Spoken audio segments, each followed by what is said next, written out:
Hey guys, welcome to this video. My name is Grace and I am your nutritionist. I am a nutritionist and would love to be your nutritionist.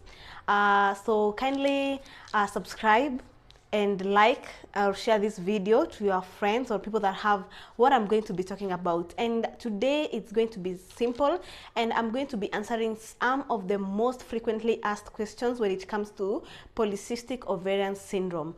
This month of September is World PCOS month, and it's the best of my interests and of your interest to be able to create more awareness about this condition that affects 1 in every 10 women around the world. So it's such a big deal, like if I can say, like so many people have it. Some are diagnosed and others have the symptoms but they are not diagnosed yet. So it's a constellation of different symptoms, mostly missing periods or lack of ovulation, delayed periods, high androgen levels, and presence of polycystic ovaries. You don't have to have all symptoms that I've mentioned, but those are some of the main issues that surround polycystic ovarian syndrome. And I'm just going to dive straight into the discussion today. As we are talking, I'm going to be answering some of the most frequently asked questions on PCOS. And question number 1, how do you manage inflammation with PCOS? All types of PCOS, because there are different types of PCOS. Could be insulin resistance dominant, inflammation dominant, stress dominant, or high androgen levels. So, or a combination of all those. But one thing that is like a common denominator is inflammation.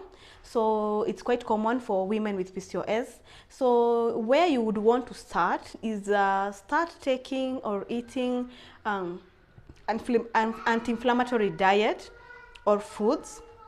Is usually a very good way to start with before you can even think of supplementation. Anti-inflammatory foods include a variety of vegetables and fruits. You know, the more the color, the better. And then there is also berries. There's also fatty fish, olives, turmeric, and ginger. So that is one of the best. Those are some of the best anti-inflammatory foods, and even foods high in fiber, whole grains.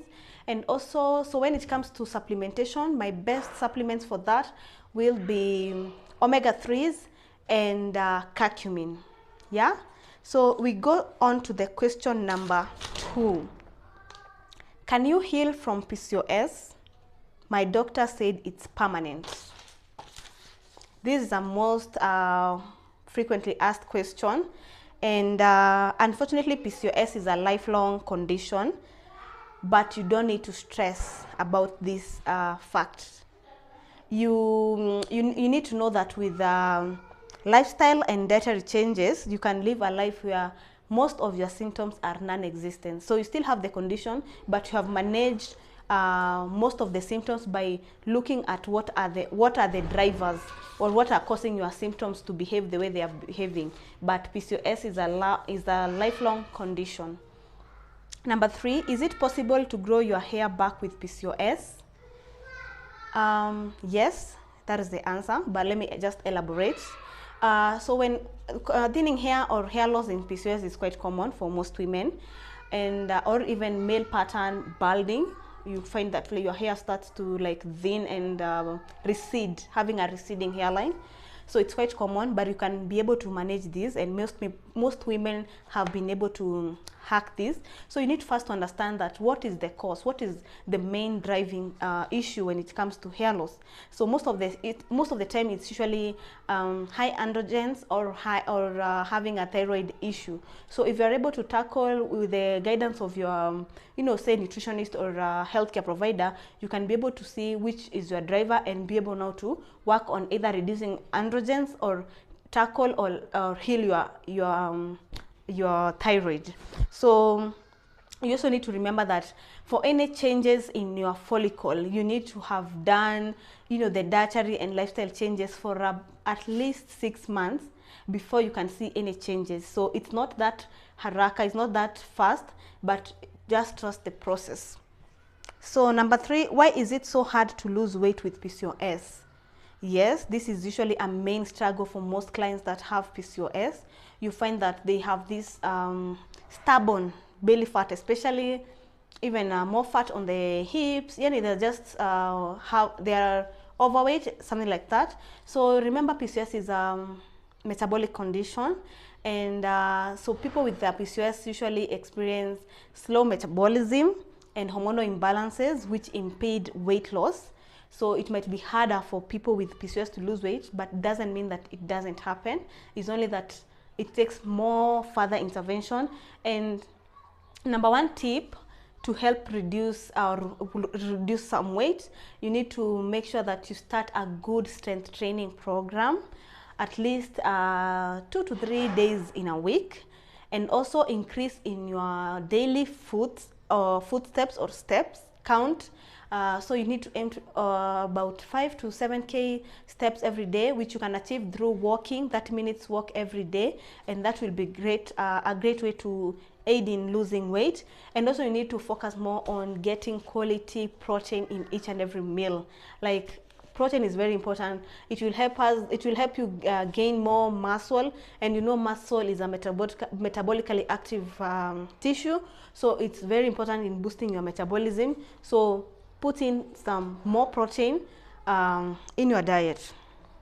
Then we go to number 4 question. I have intense hunger cravings. How can I manage them? Yeah, this is also a very common issue among most women with PCOS. Like, they have a lot of hunger cravings, sugar cravings. You know, it happens for most people that experience insulin resistance. So you find the main underlying issue in them is insulin resistance. So if you're able to hack the art of balancing your sugars, then you will be able to manage these hunger cravings. So insulin resistance is usually the main culprit in this issue. So one of the good tips that you can do to reduce hunger cravings is to also, you know, make sure that you add in protein in each and every of your meal. Learn how to balance healthy carbohydrates with protein and healthy fat, because all these macros are important and they have a function in your body. So there's no point of you restricting 1 or 2 of these macronutrients. They are all very, very important for your gut health, for your liver health, for fertility, and so much more.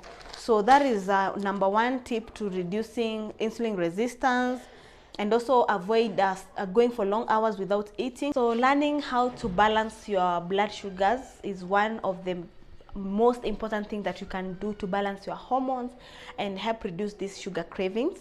Another tactic that you can add onto that is to make sure that you are eating your breakfast every day without skipping, because breakfast is one of the most important meals, especially if you have PCOS. Why? Because in PCOS there's an increased production of cortisol or stress hormones. So you already are producing too much stress, and it's also added stress for you to go long hours without taking something, especially after you wake up. So when you wake up, and make sure that you have your breakfast like within 1 hour, and also avoid skipping meals throughout the day, so that you can help reduce these hunger cues or these intense cravings. And the meals should be well balanced, like I had mentioned earlier.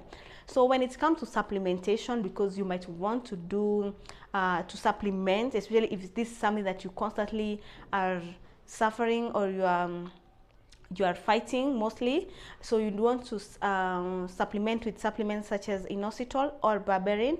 Yeah, those are some of the well-researched supplements to help with improving insulin sensitivity and reducing the sugar cravings. But again, always consult with your healthcare provider before self-prescribing yourself with supplements. We go to the other most frequently asked question, which is, what is the best strategy to increase progesterone levels?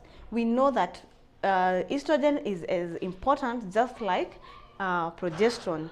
Like, you need a balance of estrogen and progesterone. And when it comes to PCOS, sometimes there's that imbalance where you overproduce estrogen, or you are estrogen dominant and don't have enough progesterone.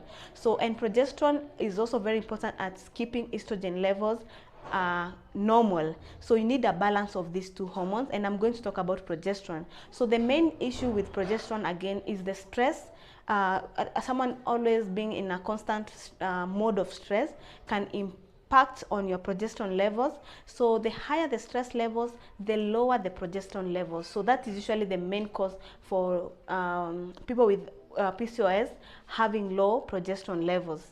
So you would want to work on it. You would want to prioritize resting, you know, chilling, sitting, and just getting off the hustle and the hustle, you know, the too much hustling that you are fond of, and prioritize self-care moments and resting as much as possible, and it will surely improve your progesterone levels.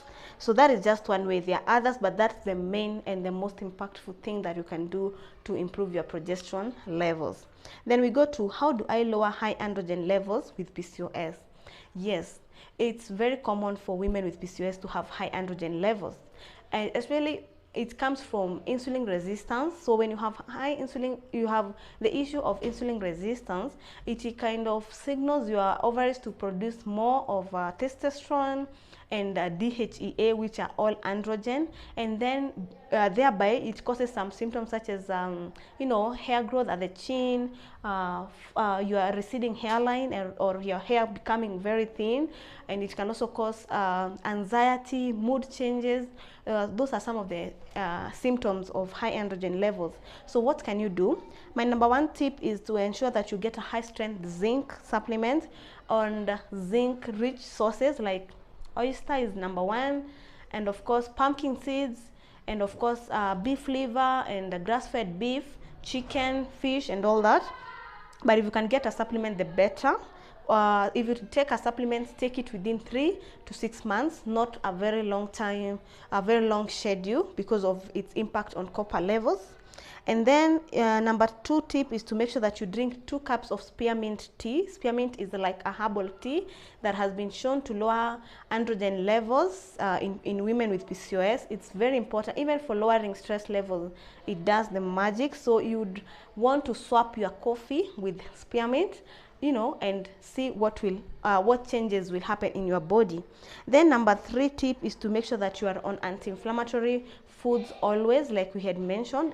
Lowering your inflammation helps to lower androgen levels. That is something that has been proven as fact. So you need to focus on anti-inflammatory foods like olives, variety of vegetables and fruits, turmeric, you know, berries, dark chocolate, and such. And also do exercise, like avoid sedentary kind of lifestyle. Yeah. Then I think those are the most frequently asked questions. There are so many things that surround PCOS. There are so many dynamics, and not all women with PCOS have the same kind of symptoms. Yeah, so those are the most that I wanted to highlight on these videos. Kindly like, share, and subscribe. Bye.